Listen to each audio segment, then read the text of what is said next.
This is the Momentum Podcast. As evolutionary hunters, we have this need to be in momentum. We actually have this life force. You've heard me say this over and over again, to be driving forward, to be making things happen, to be creating, to be contributing. And sometimes what happens is we get to a place where we are totally overwhelmed, where there's too much pressure and noise in the present, when there's too much going on, sometimes by our own making, and we get to a place of overwhelm. And I've coached and worked with entrepreneurs for long enough to know that when we get to a place of full overwhelm, it is so constraining. When we get to a place where there's too much going on, when we don't have clarity, it can get to the place where we don't even know what to do next, and it's incredibly frustrating. You know, I'll share candidly, there's been times in my life where in the moment, due to what was going on in my life, due to the relationships I was in, due to the habits I had, I was so overwhelmed that I wondered if I needed to keep doing this. And I don't mean the activities that I had at the time. I mean this. Do I even need to be here anymore? Do I even need to do this? Like, it was so frustrating, so overwhelming, so consuming that I actually got to the place where I questioned if I even needed to be here. I think sometimes that's shocking for people to hear, but if you're an entrepreneurial personality type, you've probably done the same thing at some point in time in your life. You've gotten to the place where the overwhelm was so high, you've questioned your own existence. I think almost every one of us has. And in this episode, I want to explore this concept of overwhelm and this condition of overwhelm and how you can get yourself out of it in the moment. First, why it happens, how you can get yourself out of it in the moment, and how you can avoid getting into a place of overwhelm in the future. This is crucially important for people like you and me. I'm Alex Sharfin, and this is the Momentum Podcast, made for empire builders, game changers, trailblazers, shot takers, record breakers, world makers, and creators of all kinds. Those among us who can't turn it off and don't know why anyone would want to. We challenge complacency, destroy apathy, and we are obsessed with creating momentum so we can roll over bureaucracy and make our greatest contribution. Sure, we pay attention to their rules, but only so that we can bend them, break them, then rewrite them around our own will. We don't accept our destiny, we define it. We don't understand defeat because you only lose if you stop, and we don't know how. While the rest of the world strives for average and clings desperately to the status quo, we are the minority, the few, who are willing to hallucinate there could be a better future. And instead of just daydreaming of what could be, we endure the vulnerability and exposure it takes to make it real. We are the evolutionary hunters, clearly the most important people in the world, because entrepreneurs are the only source of consistent, positive human evolution, and we always will be. As evolutionary hunters, we're driven. We are driven to make things happen. We are driven to move things forward. We are compulsive in our need to contribute and make things happen. And we have this innate motivation that I've talked about before. You've heard me say it. This innate motivation that is just this motivation, this drive, this push, this compulsion to make things happen, to contribute, to do things, to move forward and to accomplish in the world. But there's this condition we get into that we refer to as overwhelm that is one of the most stifling and frustrating and constraining places that people like you and I can get. And here's why I believe it happens. When we are in a place of overwhelm, here's what is typically present, and what actually typically is not the right word. Here's what is almost always present and identifiable in the lives of entrepreneurs, because I've done so many interventions with people who are in overwhelm at events, on coaching calls, in my daily life with friends. I'm the type of friend that when things go wrong, when life is really challenging, when people are in a stuck place, I'm the person they call. I feel so proud and validated that my friends see me that way and that they're willing to call me and let me know when they're really stuck, when they're really frustrated, when they can't see what they should do next, when they don't understand what the next steps are, when they can't navigate what's going on, they call me. And like I said, I'm really proud of that. I'm proud of being the friend who people are willing to be transparent with, they're willing to unburden their thoughts with, they're willing to share with, so that I can help them. And what often happens when someone reaches out to me is they don't see clearly what's going on. But to me, here's the clarity that I have around overwhelm. To me, it's very, very, very simple. Overwhelm is caused by the combination of two things. You add together high pressure and noise in your life and an unknown outcome, and it creates overwhelm. Let me explain that to you. Here's what I mean by high pressure and noise in your life. If you're in a place where there's a lot of stuff going on, you're stuck in the day-to-day tactics of your business, there's stuff going on with your kids, you might have financial issues happening, you have a flat tire on the car, you didn't get your breakfast in the morning, you haven't had a chance to work out for a few days, you might be slightly dehydrated, pressure and noise is going up rapidly in your life, and you can't see how to stop it. You don't know your next steps. You don't know what you should do next. That high pressure and noise with an unknown outcome triggers us into overwhelm. And overwhelm can feel like so many things. Overwhelm can feel like you can't see the forest for the trees. It can feel like a panic attack. It can feel like heart palpitations, eye twitching, illness. You can get sick, headaches.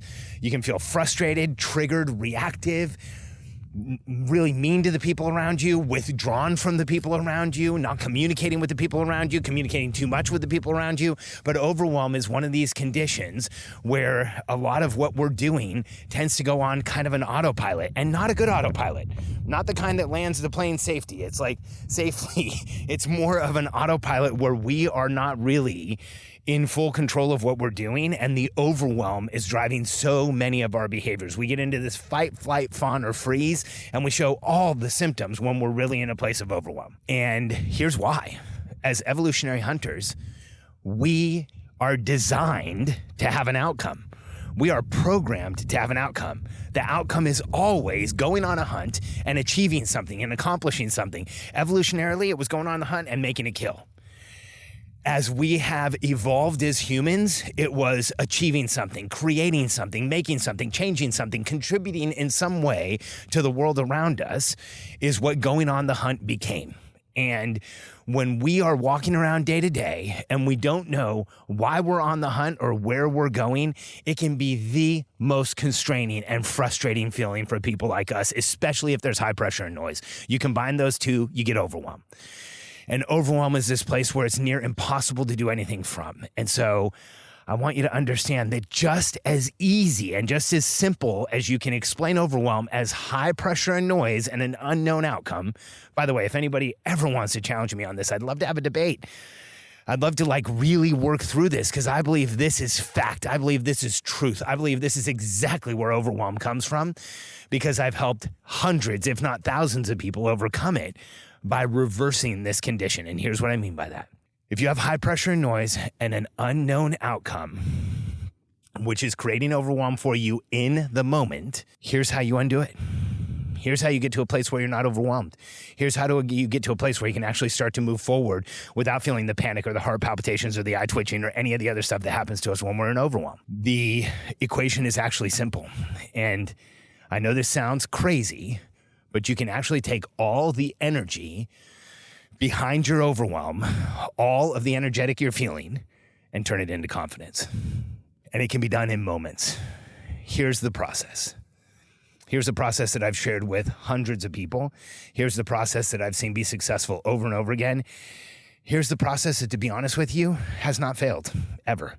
I've never seen it fail. I've never had a condition where I couldn't get somebody to a place where they actually felt confident and they felt better than where they were and they got out of overwhelm. Here's what I suggest. So we take overwhelm and we turn it into confidence by doing two things. We combine clarifying today, getting really clear on what's going on, and a partially known outcome. Let me explain. When we're in a place of overwhelm, we have high pressure and noise and an unknown outcome. And what that high pressure and noise and the lack of destination does to us is it puts us into thinking processes that are not productive. It puts us into a place where everything that is going on in our lives is rattling around in our heads. We're reactive, we're constrained, we're sometimes triggered. If you're overwhelmed, you have to just admit that you're in a place that's triggered and reactive. And when we are in that triggered reactive place, everything starts to feel like pressure and noise. And everything, in my experience, gets exaggerated in our minds. And here's what I mean by that. We feel the high pressure and noise, we feel the overwhelm, and everything that's going on starts to feel bigger and feel more constraining and more triggering, and it creates even more reactivity. So something small can happen and we lose it. We react. We have a big reaction and a trigger, and we express ourselves in a way that we're probably not proud of. And that all comes from this place of overwhelm because we are carrying around way too much in our heads. We're not clear on what's really going on, and we don't know where we're going. So the process I share is simple. First, go for a 20-minute walk or more. And if you're in a place of overwhelm, really go on the 20 to 25-minute walk or 30-minute walk or 40-minute walk. Go on a walk with the intention of letting your brain work through everything that is creating overwhelm for you right now. Just let it process. Think about everything that's frustrating you, everything that's causing an issue. And then when you get back from the 20 to 25-minute walk, sit down with a sheet of paper and write it all down. Write down the list. Write down everything that's frustrating you. Write down that you're not working out. Write down you might be dehydrated. Write down you're frustrated with your kids. Write down you had a bad morning. Write down your business isn't profitable. Write down you have a flat tire. Write down anything that is coming up. Put it all down on paper. Here's what I found happens with people like you and I. When we get to a place of overwhelm, we get also to a place where our mind starts exaggerating everything. Our mind starts placing greater importance on everything. And we get to a place where we can actually talk ourselves into more overwhelm because we're no longer clear about everything that's going on. We're triggered and we're reactive, and everything feels like it's bigger than it is. When we sit down and start writing on a sheet of paper and we get things out of our mind and into reality and onto a sheet of paper, here's what often happens. Here's what I've seen happen every time. As we start writing, as we make the list, it starts shrinking. The feeling of overwhelm starts going away. We realize that it's not millions of things. It's a list that we have in front of us of the things that are really frustrating and challenging and holding us back. And as we write the things down, we create clarity, which again is so important for people like us. We create clarity about what are we really dealing with. We create clarity as to what's really going on. And writing out the list, suddenly we're no longer making things up. We have a clear perspective of everything that's going on. And as you're writing that list, what should happen is that your shoulders drop and you can breathe easier and you feel less overwhelmed and you feel a little bit better. And as you're done writing the list and you ask yourself, is there anything else that's overwhelming me? And once you can get to the place where you say no and everything's on the sheet of paper, you should feel a massive shift in your physiology. You should feel a massive shift in how you feel in that moment. Because when we get everything down on paper, we take this nebulous whirlwind, this tempest of things that are flying around in our head, we put them out on paper and we now can address them. We are evolutionary hunters. If we know what we're dealing with, we can deal with it. When we don't know when we're dealing with it, when it's ambiguous, it actually feels like more. It gets overwhelming. It's too much. We have sensitive nervous systems. We have to protect them. And so the first step is you write everything out. If you go on a 20-minute walk and you sit down and write everything out and you don't feel the physiological shift, go on another 20-minute walk, come back and add to the list. Go on another 20-minute walk, come back and add to the list. The most I've ever had to have anybody do was a friend of mine who was incredibly overwhelmed, making major life decisions. She had to go on 3 walks. And I remember having this conversation with her. She went on the first walk, called me, wrote a bunch of stuff down, and this was the first thing she said when she called. It didn't work. I was like, okay, sometimes it doesn't work on the first try. There might be some more that we need to offload here. Go ahead and go on another walk.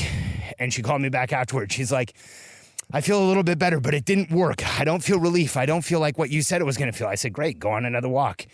About 25 minutes later, I got a call and she said, I feel way better. You were right. It worked. She felt the shift. Now, the shift is important. Getting clear is important. Getting everything out on paper is important, but it doesn't end there. What's also important is that partially known outcome. See, as evolutionary hunters, we don't need to know where we're ending up. We don't need to know every step we're going to take. We just need to know what's the next proximal destination that I can go on my hunt. What's the next direction I can go on to move forward and create confidence and clarity? What should I be focused on? Where should I be going next? And so here's what I mean by a partially known outcome. After you have everything written out on a sheet of paper, all the things that are causing pressure and noise, take a look at it and start prioritizing. What are the most important things on there? What are the most frustrating? What's causing you the most noise? What can you address quickly? And when you have this list in front of you, figure out what are the things you can do right now to move away from the massive overwhelm you feel and start feeling some progress. What is in front of you that if you address will make you feel better, will make you feel like you're moving forward? And when you have that partially known outcome, those next steps that you can take, here's what's absolutely incredible about this process. You will take all that energy, like I said, of being overwhelmed, all the pressure and noise with an unknown outcome, creating that feeling of overwhelm, will flip into a feeling of confidence when you have clarified today, written everything down, and then have a partially known outcome. What are my next few steps? You will actually feel the physiological release, the chemical release of moving in the right direction as an evolutionary hunter. Now, there are habits that we can create that will create much less overwhelm in our lives. There is process and structure we can put in our lives so that we don't get to the place where we're overwhelmed as often. The reason I say this is you're an evolutionary hunter. You're here trying to change the world. You're trying to change things around you. You're challenging status quo. You're making new things. You're an artist. You're a creative. You're a visionary. Overwhelm is part of the package. Knowing how to get out of it is really important. And so this is life-changing. Knowing how to prevent it so it doesn't happen as often is also life-changing. And when we are in a place where we create process and structure around us, so we always know what is most important and where we're going, we have perspective to measure that we're moving towards it, and we know what we're responsible for and the people around us are responsible for, it's not that we never get overwhelmed. We get overwhelmed way, way less, and we stay in momentum way more often. But this strategy is for overwhelm in the moment, and using process and structure is a strategy that you can use so that you don't encounter as much overwhelm. As evolutionary hunters, when we know what we're hunting, and we have perspective if we're winning or not, and we know what we're responsible for and the people around us are responsible for, overwhelm happens way less often. And sometimes so infrequently that when it does come up, it'll surprise you, and you can just use this strategy to move through it and create massive momentum. And so if you'd like to understand some of the process and structure I've created for people like us to understand outcomes, to measure progress with perspective, and to know exactly what we should be doing and the people around us should be doing, I would love to work with you. This Black Friday, I am going to start working with a small group of entrepreneurs, taking them through our personal operating system, which is the same planning, execution, and clarity system that I've used with our high-ticket clients for the last 7 or 8 years to create nervous system regulation, a higher level of presence and awareness, a higher level of achievement, and way more momentum than we are used to. And grounded in a way where you can deal with it and create more and go out and make a massive impact, improve your income, and make a contribution to the world around you. I would love to work with you. You can go to sharfin.com/Black Friday. My last name, sharfin.com/Black Friday to get put on the list. You'll be the first to know when this opportunity is available, and I'd love to work with you personally. And remember, overwhelm is part of being an evolutionary hunter, but it doesn't have to be the part that we don't know how to overcome and we don't know how to prevent. We absolutely can when we use the right strategies. Overwhelm can be turned into confidence, and when we're using the right strategies, we stay in momentum so we don't feel overwhelmed anywhere near as often as we would. Go to sharfen.com/Black Friday. I'd love for you to join me this fourth quarter, right the day after Thanksgiving, for this incredible opportunity. Sharfen.com/Black Friday. I look forward to working with you.